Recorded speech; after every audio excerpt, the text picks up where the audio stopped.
Hello, everyone. Thanks for joining. We're here tonight to learn from some of Pennsylvania's top public health experts and community activists about the new proposal by the US EPA to reduce soot pollution and what that will mean for us here in Pennsylvania and for our loved ones. We'll hear from a panel of experts about what soot is, how this pollution harms our health, and what strong protections could mean for the Commonwealth. Community voices will also discuss their experience and the work that they are doing to lead the charge against pollution. The event is being co-sponsored by Sierra Club PA, the Cancer and Environment Network of Southwestern PA, Clean Water Action, Penn Future, PA Physicians for Social Responsibility, Clean Air Council, Defend Our Future, PA Interfaith Power and Light, Moms Clean Air Force, and Climate Action Campaign. Thanks again for joining, and I'll turn it over to Russ from Clean Air Council to give us a primer on soot pollution. Russ, take it away. But what we're considering this current EPA proposal is actually quite simple and quite scientific. So particulate matter 2.5, what is that? That is a material smaller than 2.5 micrograms. So what that means is that's roughly 1/10 the width of a human hair. Most people would say that you cannot see something smaller than 2.5 micrometer. I think I said micrograms earlier, which is the different standard that I'm about to talk about later. PM 2.5, smaller than 2.5 micrometers, which you could also pronounce as a micrometer. So that makes sense in the way that it's measured. So the whole idea here and the whole reason why that was the way the EPA decided to make these regulations is matter of a certain size more readily goes into your body, literally. And PM 2.5 not only affects the sort of more obvious things like respiratory and asthma, but because it travels into your bloodstream, these particles are so small, it is even linked to some brain development issues. It has been directly linked to autism spectrum disorder related to prenatal exposures to particulate matter 2.5. And again, we're talking about particles that are less than 2.5 micrometers in width, and that allows them to just be distributed throughout your entire body.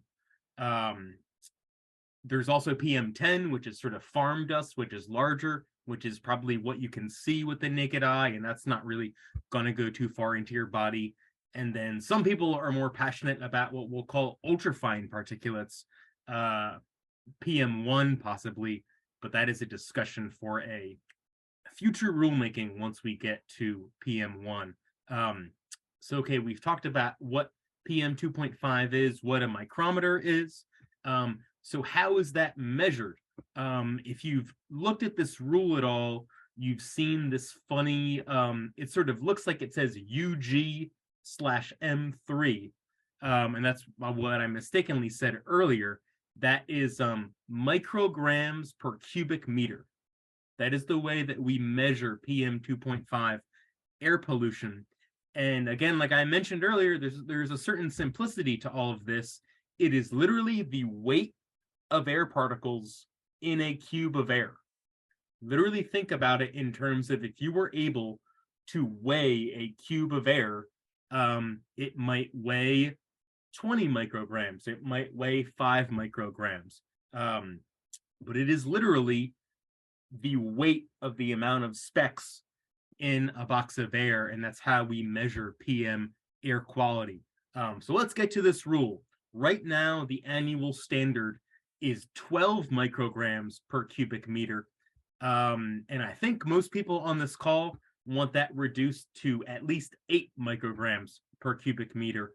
And the EPA right now is proposing that the rule be reduced to between 9 and 10. So we're always pushing further. The World Health Organization advises a standard of 5 micrograms per cubic meter. And before I get too into the complexities of all of this, the most important thing, and I'm sure you'll talk about the health consequences at length. all of the research around this has concluded that there is a linear association between reduced PM 2.5 pollution and increased life expectancy. Again, this is simple stuff. It is a direct line. The less PM 2.5 pollution that you're exposed to, the longer you will live. And that's been supported by many studies. And again, as I've mentioned, there are some other studies out there that link it to brain development, Alzheimer's, autism spectrum disorder, and things like that. The sub part of that, another sort of complicated thing that we're dealing with, is this the current standard of 12 that we would like to be 8 is the annual standard that's based on large amounts of averaging over time and place. They have another standard, which is the 24-hour standard. And I think that this is mostly where EPA is really slacking here, because they are not proposing to update the 24-hour standard at all. And last time we were talking about age earlier, one of the first things I actually worked on was the 2012 Soot hearings were in the city of Philadelphia back when we did things in person. And that was the last time these standards were updated in 2012. So it's been almost a decade. And for EPA to not update the 24-hour standard, even though they haven't updated it in almost a decade, is just really, it's really dangerous. And EPA's own scientific advisory committee is advising EPA to have an 8 microgram per meter cubed annual standard and a 25 microgram per cubic meter 24-hour standard. Right now, EPA is simply proposing to not update the 24-hour standard from 35 micrograms per cubic meter. And then if you even want to push further, and Clean Air Council is going to do this, we're going to be asking for the EPA to start working on sub 24-hour standards. PM 2.5 is one of the major air pollutants, along with ground level ozone. And ground level ozone has 1 and 8 hour standards. They have a standard for 1 hour and 8 hours of exposure. And again, EPA's own research says that exposure in the short term, 24 hours, and even smaller periods of time, 2 hours, 5 hours, really makes a difference in their health effects. So we have an absolutely packed agenda tonight. I'm not going to stay the whole time, but I'll be on for a decent amount of time and share my email, and happy to answer questions. It's very compressed to try to get this out in 5 minutes. But please feel free just to reach out, and it's great to see some friends on the call. And I'm going to transition to Andre. Thank you so much, Russell. So hello, everyone. My name is Andre Green, and I work with the Cancer and Environment Network at Southwest PA, and I would like to welcome everyone to the Public Health Panel section of our webinar this evening. First, I would like to welcome our panelists. We have Dr. Gentile, Dr. Molly Jacobs, as well as Marie DeMarco. And for this section, we are going to begin with a very brief introduction of each panelist before we begin the discussion. Each of you can cover your background as well as your thoughts regarding the new soot pollution standard. And first, we can start with Dr. Gentile. Sure. Thank you very much, Andre. I'm very happy to be here. It's good to see a lot of, friendly faces here tonight. I am a pediatric allergy and immunology physician who spends about half my time taking care of patients, but the other half doing research. And over the last 10 years, I've spent a lot of time trying to understand why certain populations have more severe asthma. And what that work has shown is that children who live near point sources of pollution in Allegheny County have an alarmingly high rate of asthma. Their rate of asthma is about 22%. Across the state and the country are expected to be 8 to 10%. And my work has shown it is related to their exposure to the air pollution. I also was involved with some work around the Clairton Coke Works fire that unfortunately occurred on Christmas Eve 2018. We were hearing a lot of information that everything was okay, nobody was sick. And I actually did a study of emergency room data and outpatient visits to doctors in the Clairton zip code, people residing in the Clairton zip code.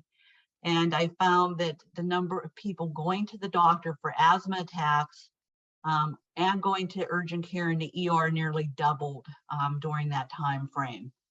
So these numbers are just alarming to me. They're unacceptable.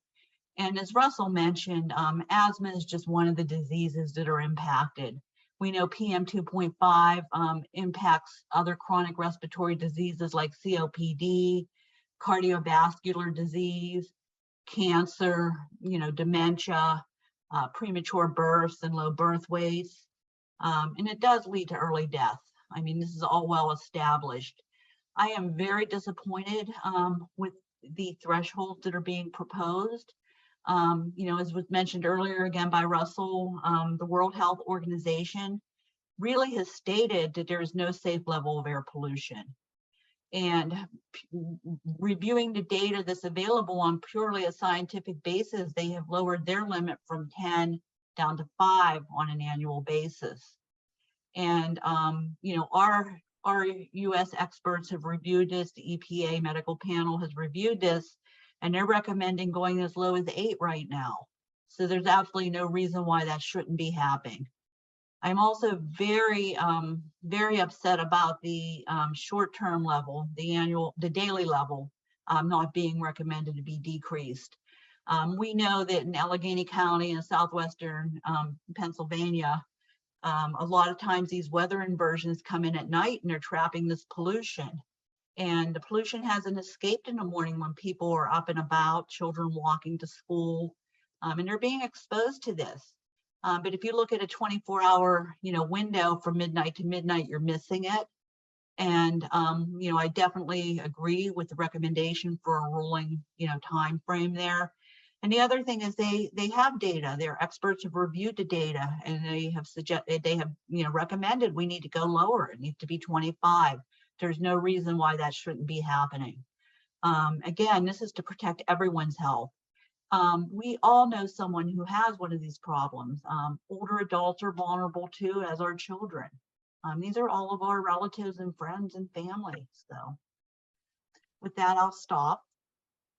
Thank you so much, Dr. Gentile. And we will transition to Dr. Molly Jacobs. Hi, I'm not a doctor, although I can play one on TV.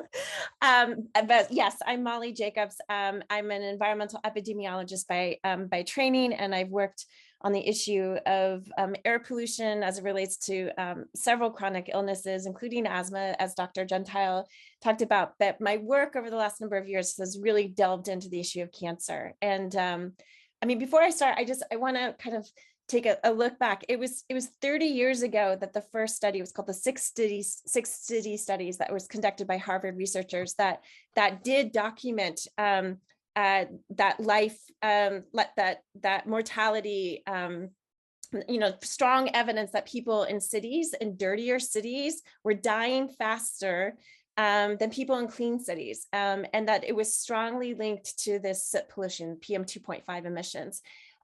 What's also interesting to say about that study, this was the study for which the original PM 2.5 standards were set around. It was based on this study in 1993.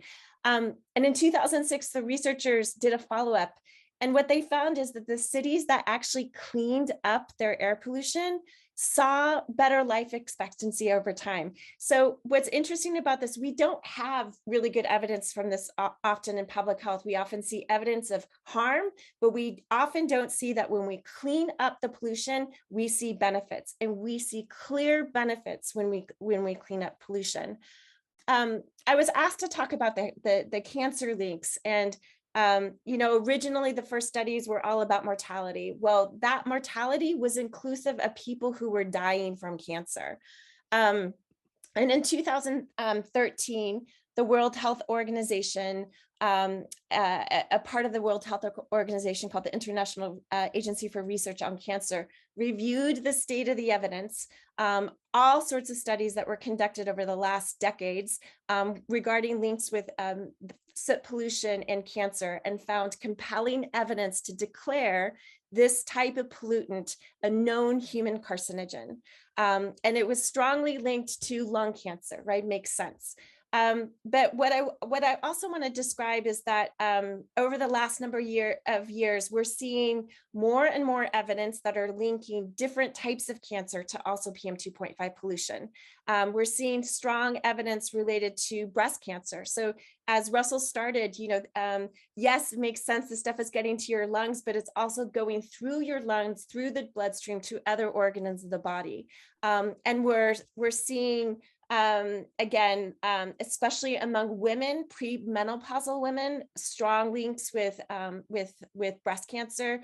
We're also seeing poor survival outcomes associated with breast cancer. So people who have the disease seem to be dying more in areas that have higher levels of pollution. We're seeing associations related to brain cancer. And this one in particular seems to be strongly linked also to this ultrafine particulate pollution, which we heard is going to be of growing focus going forward. But also a range of gastrointestinal cancer. So this is including colon and esophageal and liver and pancreatic. And the strongest evidence there is actually in relation to colon and liver cancers. So it's not just lung cancer anymore that's driving these concerns. It's a range of other cancers. It's not just the incidence of these cancers. It's for people who have these cancers, their ability to kind of survive and is also linked to exposure. It complicates, we see that especially, for example, even childhood cancers. Children who are being medicated and chemotherapy that often influences their lung function are showing up to the ER, are being hospitalized because of air pollution in their region. And so, I'll leave my comments there, but because I absolutely agree with Dr. Gentile's recommendations and frustrations around the current standards and where we need to go. Cancer is a disease where there is no safe level, period. And that's true of a lot of these other health outcomes that we're seeing. So the best we can do is to push for the tightest standard possible, the most protective standard possible. And I'll leave it at that. Thank you, Molly. I can feel your passion through the screen. That was amazing. Thank you. And I will transition to our last panelist, Marie DeMarco. Hello, everyone. Thank you so much, Dr. Gentile and Molly, for your awesome remarks. My name is Marie DeMarco, and I have both my bachelor's and master's degrees in public health. I am a health educator and medical advocacy coordinator with Physicians for Social Responsibility Pennsylvania. PSRPA is a public health nonprofit that advocates for social and environmental justice across Pennsylvania to improve individual and community health. As part of my work as a health educator, I do research on health outcomes related to methane exposure caused by oil and gas drilling, or otherwise known as fracking, in the state of Pennsylvania. Soot is produced because of the incomplete combustion of fossil fuels and is produced as a byproduct of fracking. The Environmental Protection Agency is responsible for protecting the public and the environment from significant health risks and enforces environmental regulations for the benefit of public health. EPA strengthening air quality standards to protect public health is essential in promoting health equity among our Commonwealth of Pennsylvania. According to the World Health Organization, the social determinants of health are the conditions in which people are born, grow, live, work, and age, and these conditions impact daily life. The social determinants of health can be divided into 5 sections: economic stability, education access and quality, healthcare access and quality, neighborhood and built environment, as well as social and community context. Soot can impact neighborhood built environment by increased air pollution, which can lead to negative health outcomes. According to the compendium published by Physicians for Social Responsibility National and Concerned Health Professionals of New York, with scientific, medical, and media findings demonstrating the risks and harms of oil and gas drilling. Oil and gas drilling emits fine particles, including soot from diesel exhaust, volatile organic pollutants, including benzene and formaldehyde, and nitrous oxides that combine to create ground level ozone, or otherwise known as smog, even in otherwise rural regions. Exposure to these pollutants is known to cause premature death, cardiovascular issues, exacerbate asthma, and contribute to poor birth outcomes, as well as increased risk hospitalization, and emergency room visits. More than 17.6 million US residents live or work within a half mile of an active oil or gas well. In Pennsylvania alone, almost 1.5 million people live or work within a half mile of an active oil or gas well. These individuals and their communities are exposed to soot, which has a direct impact on their health and our climate. People who are working at the fracking sites are at the highest risk of obtaining negative health outcomes because of the proximity of exposure. As a public health professional, I will urge the Environmental Protection Agency to carry out responsibility to strengthen air quality standards to protect the public from harmful effects of soot to protect vulnerable populations. Thank you so much. Thank you so much, Marie. I wish we had more time with our panelists. The three of you were so insightful, and we can have a 3-hour session and still continue learning. But tonight is super packed, so we do have to transition. So I will now transition over to Annie. Thank you so much. Thanks so much, Andre. Hi, everyone. Annie Regan. I'm with Penn Future, a statewide environmental advocacy group. And I will be moderating the community panel. So we took time to hear from the experts, and now we're going to spend some time to hear from community members and residents most impacted by soot pollution all across Pennsylvania. I will take it away to Laura Jacko, a resident in Verona, PA. Laura, do you want to introduce yourself and talk about a little bit of what you've experienced? Sure. So like you said, my name is Laura Jacko. I live in Verona, PA, which is an eastern suburb of Pittsburgh. We're about like 15 minutes from downtown. And I, up until recently, lived pretty close to the last coal-fired power plant in the Pittsburgh area in Allegheny County, which was the Cheswick Generating Station.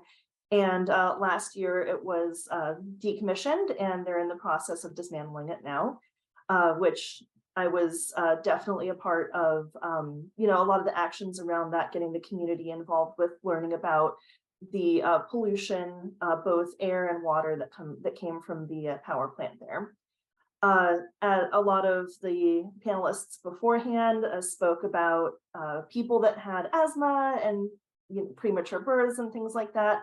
And my family has all of those things. My husband has asthma.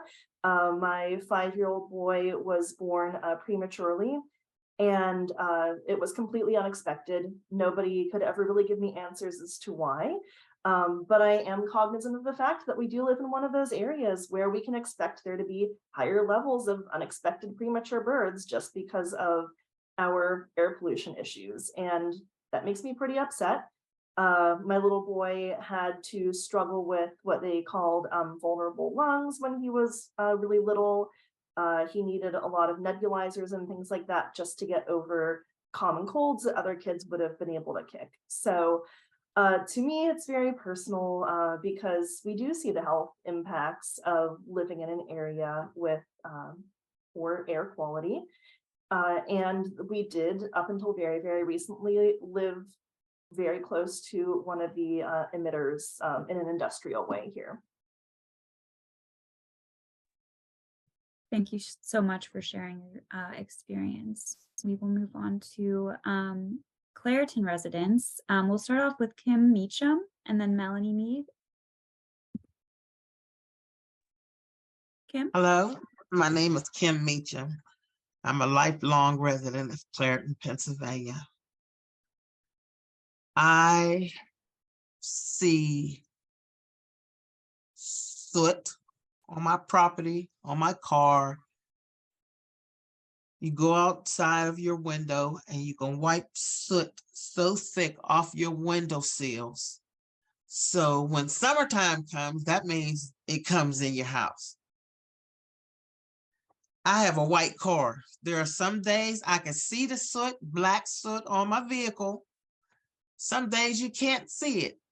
And what I notice with the cars that I have is the particulate matter is so fine, it leaves diamond cuts in your windshield. So if that's falling in my car, what's falling in my lungs? Here in Clairton, we deal with a lot of cancer deaths. I lost my mother to lung cancer. My father died from leukemia. He felt sick 1 week, went in a hospital on a Sunday and died the following Saturday. By Wednesday, when he was there, the doctor told us he had acute leukemia. This is a man I never seen sick in my life. And I watch it take him away within 6-7 days. My father worked for U.S. Steel 44 years. He brought soot home with him because he brought his clothes home to wash them in the washing machine that we all washed our clothes in. So I've been exposed to this in my entire life. And my parents didn't live to see 70. But my sister is now 71. She has a nebulizer. I also have an inhaler. We suffer from chronic respiratory issues. You know, and it doesn't go away. If I have a cold, I'll have a cold a good month or a month and a half because my body is so filled with mucus. And I know it's a respiratory issue from living where I live. I can walk 2 blocks and be at the front gate of the Maple Gate at Clairton U.S. Works. I've worked there myself in 81 and 83, and I lived within 2 blocks of where the stack pipes would release the vapors into the air. So it was there with me my entire life. Right now, the standards that they have aren't good enough in my eyes because they haven't been compliant in quite a few years. And it's just gotten worse because it's an invisible killer. We can't see it. We can taste it. We can smell it. We don't know if we're drinking the water that is safe for us. Nobody knows. And we're constantly being lied to and promised things that we'll never see. I'm just letting people know that everyone got upset for the derailment in East Palestine, but nobody cares about us. Nobody comes to check on us, and this is our daily life. I'm just looking for some help from whoever we can get. Erin Brockovich can go see about them. She can come see about us too. Not only my parents, my grandparents also had respiratory issues, bronchitis. My grandmother died from a stroke. My grandfather also had heart issues, and he worked at the blast furnace in Clairton, which they have dismantled years ago. I'd just like to see someone come and help us. Is that asking for too much? I'm a tax-paying citizen. I own my own home. I stay out of the way and mind my own business. But this is the only thing I stepped up to do. And I'm passionate about it. I just like to see something done. That's all. Thank you. Thank you so much, Kim. And I believe Melanie is also here to speak on behalf of the Clairton community and her experiences. Thank you, Annie. After Kim, there's not much I can add, but I will tell you this. The Clairton community is not heard. And most of the times people come to our community to take our stories, to write books, to take our stories, to create documentaries. I'm tired of telling my story because I don't see any change in this community. I don't even see the stakeholders who we say should be here attending these meetings. 22 deaths at the Black funeral home in Clairton. This community is a 3-mile radius. I can't remember our population, but can you imagine having to run to 22 deaths in the first 3 months of the year? Can you imagine the emotional overwhelm and what our children face? So there are some environmental organizations that don't hear me. They've never heard me, but they're always in my community. And the reason why they haven't increased the numbers, the reason why people in my community don't know what an environmental justice zone is, and they're not talking about reducing the soot standards, is because most of the environmental organizations haven't done what we needed, which is provide a space where we can talk that is open and accessible to the whole public. Because until you have that available, you're not going to be able to gather the people. So we can't gather people. They don't know how to understand soot data standards. This school, the Clairton School District, has been ranked in the lowest 5th percentile for over 45 years. So stop telling them data, break the information down, tell them the number of deaths associated with that 8 micrograms per cubic meter. They can understand death. Have a lot. Another thing, the Clairton USX Coke Works has been non-compliant with a lot of their equipment since the 1950s. Recently, I learned, and I don't know the exact name of it, I'm sure one of you do, the Edgar Thompson plant has been mandated to have cameras, but they didn't mandate the Clairton USX Coke Works. Do you see that picture there? You see, I am a certified Method 9 smoke reader, thanks to the Group Against Smog and Pollution. And they even send someone out to read with me. So when I send my smoke readings into the Allegheny County Health Department, they don't respond to me. Or I might get a response that says we're looking into it. So when you say that you want to represent my community, when you say you're doing work in my community, show me the numbers. Have you increased the number of people you've spoken to? Have you increased the number of people who call the Allegheny County Health Department? Because it disturbs me and it frustrates me to no end that we've forgotten about the Clairton fires. We've forgotten about the harm to health. And I still don't know what to celebrate. You want me to celebrate having a meeting with an EPA person who knows all the science? And he's not even coming to my town. He don't even want to smell the stench. He said he'll have a Zoom meeting. And an environmental organization is telling me to be happy? My son wakes up every day, all day with a runny nose. These last 2 days, it's been bloody.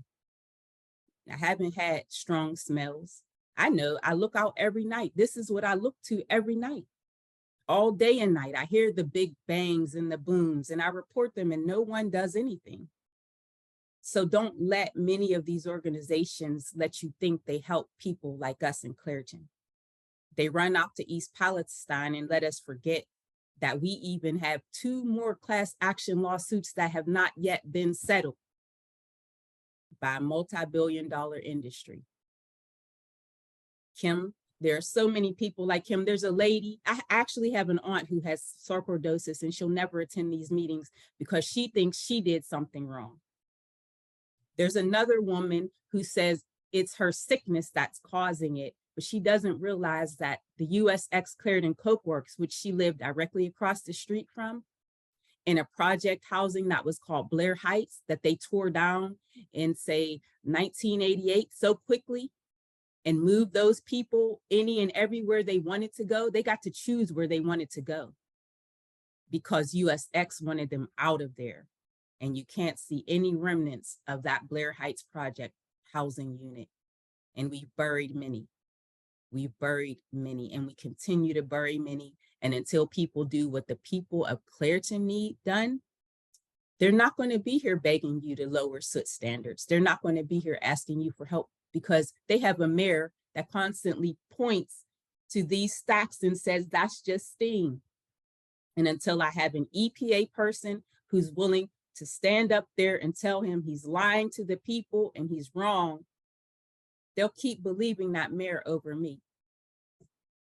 And until I have environmental organizations that will present the information in ways for people, regular people, everyday people to understand, then you'll have little football players playing or practicing football on orange, yellow, and red air quality days. You'll have elders going outside in their garden on red air quality days because no one has explained, no one has taken time to walk with them through their day to see what they don't know in order to help themselves give us what we need to know in a way that it needs to be presented. That's the best way you can help us. And the soot needs to be reduced to lower than 8. Go 5, please. Please don't ask me to settle or compromise. I was diagnosed with nocturnal epilepsy in 2005. I wasn't even living here. I lived in Washington, D.C. I was a wonderful professor part-time at Bowie State University teaching Spanish and an administrator at American University. And I lost those jobs because I was diagnosed with something I had no idea what it was, and the medicine and me didn't agree. I was on 5 different medications before they found one to agree. And in every state I've lived in, North Carolina and Washington, D.C., both say I do not have epilepsy. But in the state of Pennsylvania, I have epilepsy. Another lady that's 35 years old moved here from the north side. She has been having blackouts and seizures. She is now diagnosed with the same diagnosis I have, and they are suggesting she take radiation. We don't have a health equity. We don't have equality. So we need doctors. We need more doctors. I am also a naturopath. I'm Dr. Melanie Mead, ND. And you see, I can't trust medical doctors. The medical doctors aren't telling me the truth. The medical doctors don't associate this pollution with my diagnosis. So until you get medical doctors willing to talk to me about our environment, instead of having them just on panels, we need to have them in action in our community. Until that's happening, we have to have a balance. I could easily have a group of people run their blood pressure every day. And let's see, is it increased whenever the pollution is higher? Is it decreased? So they can stop saying, the soot's better. It's not harming us. That's what I need you all to help me do. Stop allowing them to believe that it's better because it's not. Thank you so much, Annie, for inviting me. Thank you, Penn Environment, for always allowing me to speak my truth. Thank you. Thank you so much, Melanie. And we are going to move on to Zuleen Mayfield, a resident in Chester County, Pennsylvania, and involved with the Chester Residents Concern for Quality Living. All right, I have a couple of corrections for you. Chester is in Delaware County, not Chester County. It's a common I'm so sorry. Common mistake. Well, first of all, I want to talk to my fellow community people. Be encouraged, okay? Be encouraged. Let me explain something to you. Ain't no cavalry coming, okay? The cavalry is not coming. I want you to understand that you are the effing cavalry. You are the cavalry. You don't have to wait for nobody to come. You are talking to a person. Our group has been around since 1992. We are going to shut down the country's largest incinerator, which is directly across the street from the house that I have purchased. I purchased the house. They created an incinerator and they went online. And we've been fighting their asses ever since, okay? Ever since. Yes, I'm gonna let y'all know now, I'm very colorful with my language. It's a form of communication. I make no apologies for it. We are in a battle. This is not a battle that we have chosen. This is a battle that landed on top of us. We fight therefore because we have no other choice. Why should other people fight? Because you breathe. We all breathe. Now, like I said, we have the country's largest incinerator directly some 30, the fence line is 30 feet from my house. I was the closest house to it. They mass burn trash, 3,500 tons of trash every day. They are the #1 source of particulate matter in Delaware County, even more than the refineries in Marcus Hook and the Philadelphia Airport, which is right up the road from us. We are in between Philadelphia and Delaware. Small community, primarily Black, low income, 35 to 37,000 people. And out of 501 school systems in Pennsylvania, we are generally around 500 or 501. So clearly we were viewed as being vulnerable and insignificant. But like what I've said, for 30 years,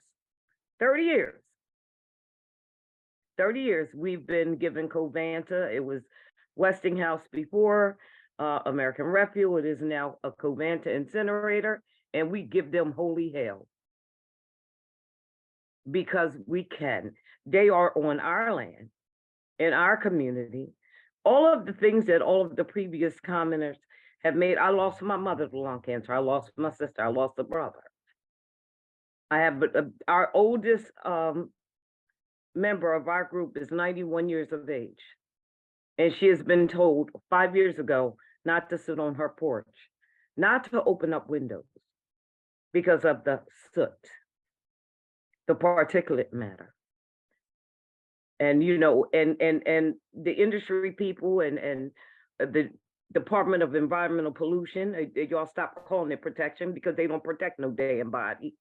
They issue permits so people can pollute us. Okay, that's their primary function. They ain't protecting shit. Excuse me, I'm sorry. They don't protect us. We are the protection. And I have to make another correction. The experts. We are the experts. I become a scientist, a physician, an engineer, a regulator. I chase after trucks. I take down numbers. I am the police. I do soil samples. We do it all. Why? Because we are scared. Our back is up against the wall. But what I can tell you, we are a resilient people. We will not go into the night. You bring your ass to Chester, you better put your boots on because you will have a fight. Yes, we have an incinerator. We have a sewage treatment facility that also incinerates. Now, the biggest idiot is an LNG wants to come to the city of Chester. He has not a clue the can of whoop ass we gonna put on him. Okay? He has, I think he does though, because he was supposed to file for a FERC permit, and we're learning that whole process last year, and he still hasn't done it. And I believe he hasn't done it because, you know, when they say when you shine a light on something, the roaches scatter. He's slithering around, but see, he thought he was going to come in here and swipe us and blindside us because we didn't know. Well, now we know. We know. But what you all can do as traditional environmentalists and people who are in these environmental corporations, I mean, this is what you all do. You come to the communities like Chester, not on an extraction mode. Don't come to extract nothing, but come to pour something in. Yes, I understand you, Melanie, about it's a double-edged sword. You don't want to tell your story because it's overwhelming, okay? But sister girl, let me explain something to you. The story has to be told. And can't nobody tell our stories like we tell our stories. We are the force. But for the environmental people, these environmental groups, all you larger corporations, reach out and give us the help we need. Stand on the front lines with us. We 10 toes we on the bricks, okay? We are on the bricks, and that is what we need from you all. We need the technical assistance. We need your lawyers. We need somebody to decipher this information. This is what y'all do. We just trying to be residents. That's all I've ever wanted to be. But now that they have my attention, they get me in all of my glory for 30 years. And guess what? We are not tired. Because yes, we still have the incinerator and we still have sewage, and LNG is trying to come. But let me tell you what's not there. We no longer have the largest autoclaver in the nation. Why? Because Circle shut it down. We had 3 companies that wanted to come there, burn tires. Burn tires. We shut it down. Kimberly-Clark, Scott Paper Company, wanted to burn tires. Guess what? They ain't burned not one freaking tire. Why? Because Circle shut it down. They wanted to put the largest crematory of pets in our city. They wanted to burn pets. Shut it down. Shut it down. So it can be done, my sister. It can be done, but it's going to be many. Listen, cry when you need to cry, fall out on that floor when you need, pray when you need to pray, scream, practice self-care, but you stay on. Let me explain something to you. People would always ask me, what is our greatest victory as Chester residents concerned for quality living? And I used to hate that. You know, people say, well, what is it? Whatever. Yeah, well, you've been fighting for 30 years. You ain't shut it down yet. Blah, blah, blah. But guess what? We are a group of volunteer residents. We don't have now one freaking paid staff. Not one. Not one. See, because we learned how to do a lot with a little. And our mission has been true. We don't chase paper, and our fight is not dependent upon our funding. We're going to bring it to you. However, the largest and the most, and I struggled with this for about a year. Our biggest victory is that for 30 freaking years, all these multi-billion-dollar corporations have not been able to quiet us. They have not, with their thralls of media people, they have not been able to silence us. With their numerous lawyers, they ain't been able to scare us. And we still standing. And that's what it takes. When your life is at stake, Melanie, if don't no freaking body stand up but you stand, sister girl, stand. Because I'm worth it, and I'm more than enough. And so are you. And that's what I have for my community folks. Are you other people that are real true allies? Link arms with us. Change the direction of your organization. You are the voices in those corporate environmental camps. Let them know what is really needed. Stop chasing the money and put the money where the fucking fight is. Excuse me. I'm passionate too. So y'all got to excuse me, pray for me, but I'm all right. So I am Zulene Mayfield. I am with you in solidarity. Yes, they need to change particulate matter, but we all know EPA. Right about now, you can scare them with a feather. So we cannot be nice about our ask. I think now is the primary time, a very critical time to raise our voices. Because now everybody's on edge behind these trains. Why? Because the shit just got real for them.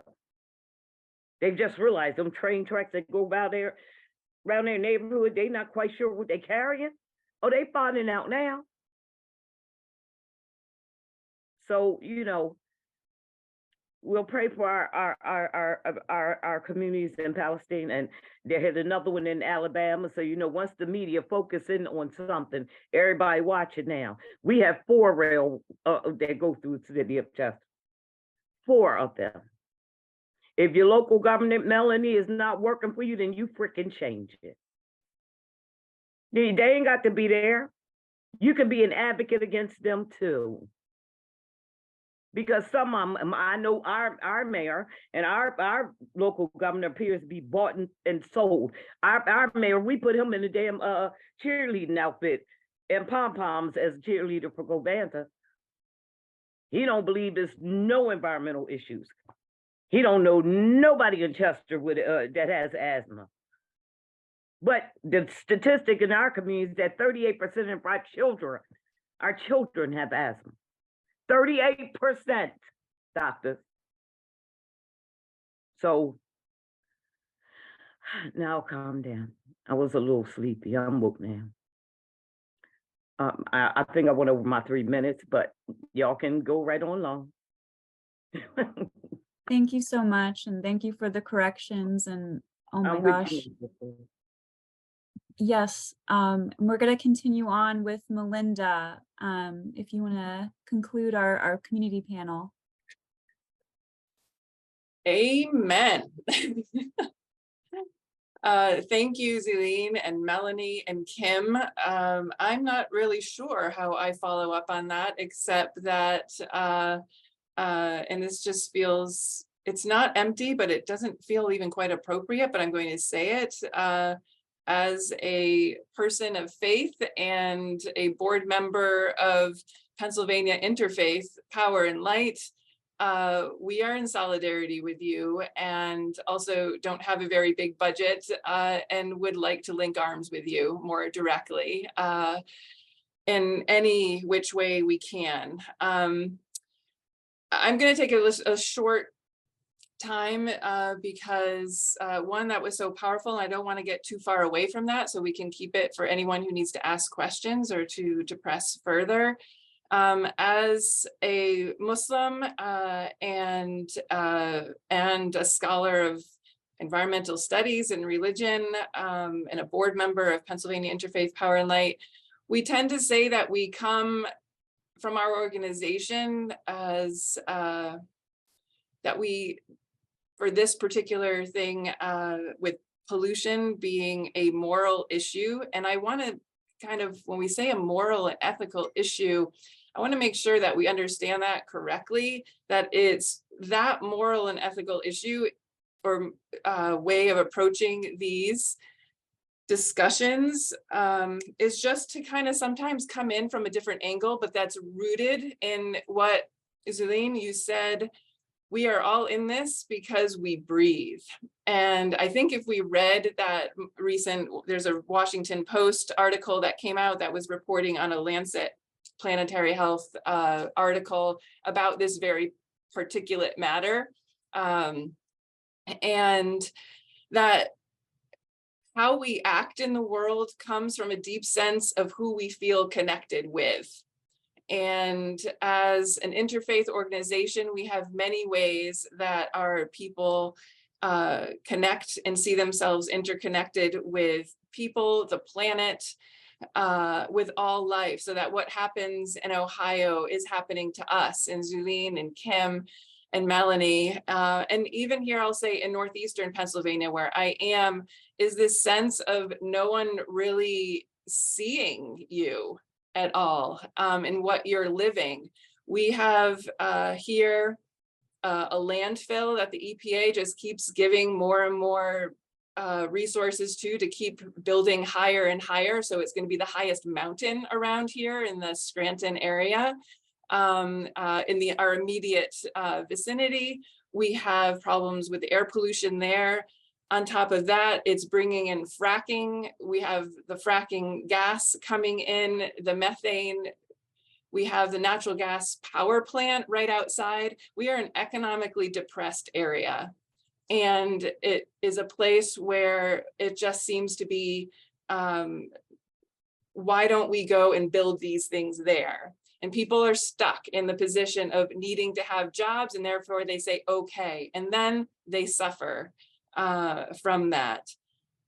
Right now, probably the most, as far as being particular to this issue, we have right across from this landfill, they have just clear cut acres and acres and acres and acres and acres of forest in order to put 10 1 million square foot warehouses in. This is what our corridor is seen as being good for, because we are at 81 and 84, and we can get to Canada, from Canada to New England and down south, and we can go all over the place.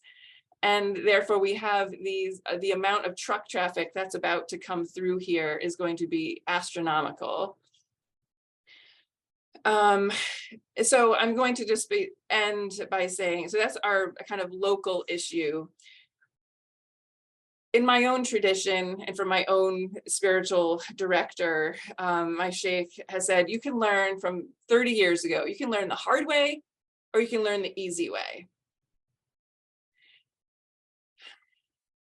The easy way is actually with knowledge and love. I don't need all these studies. In fact, the knowledge is pretty clear. We see people getting sick. We see the smoke. We see the pollution. You don't need all these scientific studies, but apparently you do need these scientific studies to change laws, right? So that's the easy way. Love is probably first and then knowledge. Or you can learn the hard way. And it seems that after being in this business, as you said, Zulene, how many decades? For 30 years, I've been working on these issues. It seems like we've chosen the hard way as a society, as a globe. The thing is that when we choose the hard way, in fact, it's not experienced by everyone equally. The hard way, in fact, is experienced by the most vulnerable. And it takes decades upon decades upon decades for people to wake up until they have died and passed away and suffer, and it reaches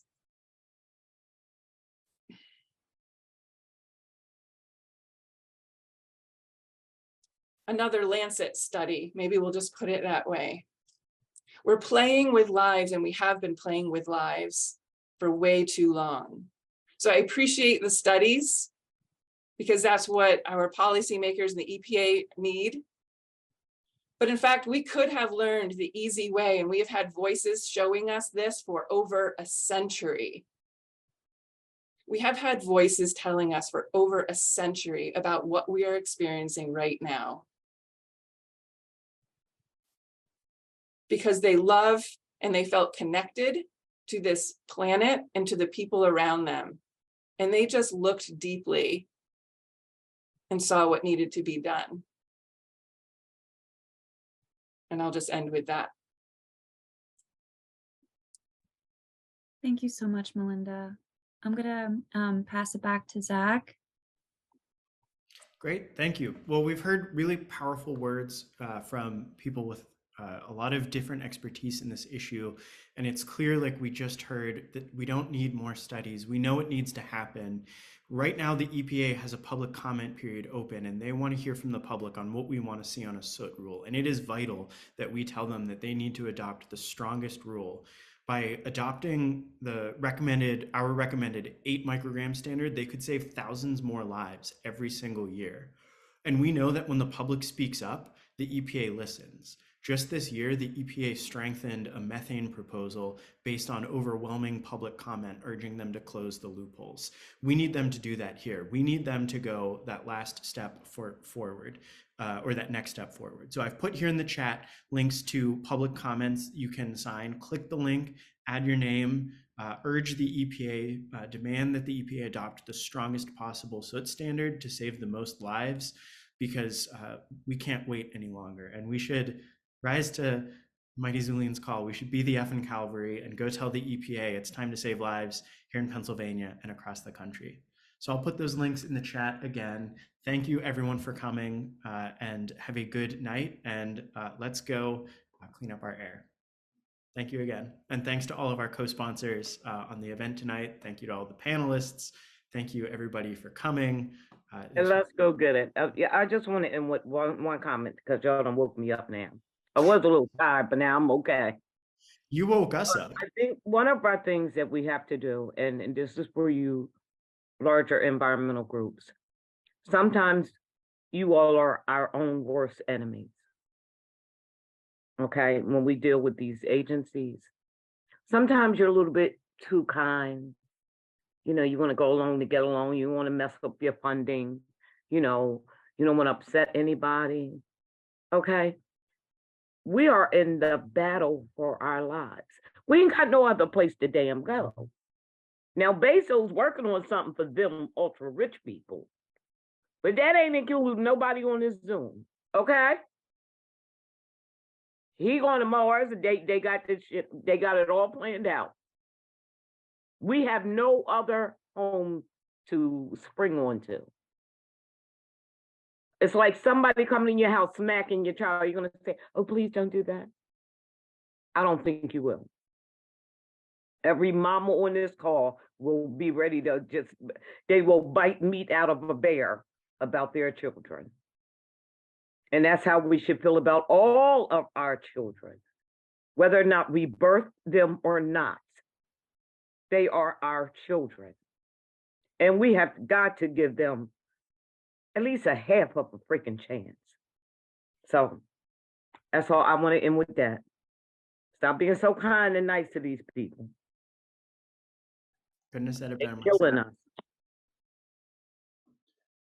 That's why, yeah, it's important we stand up and speak. Thank you, everyone, for coming. I want to thank you one last time. We can make the difference here, but we need to stand up and fight for it. Have a good night.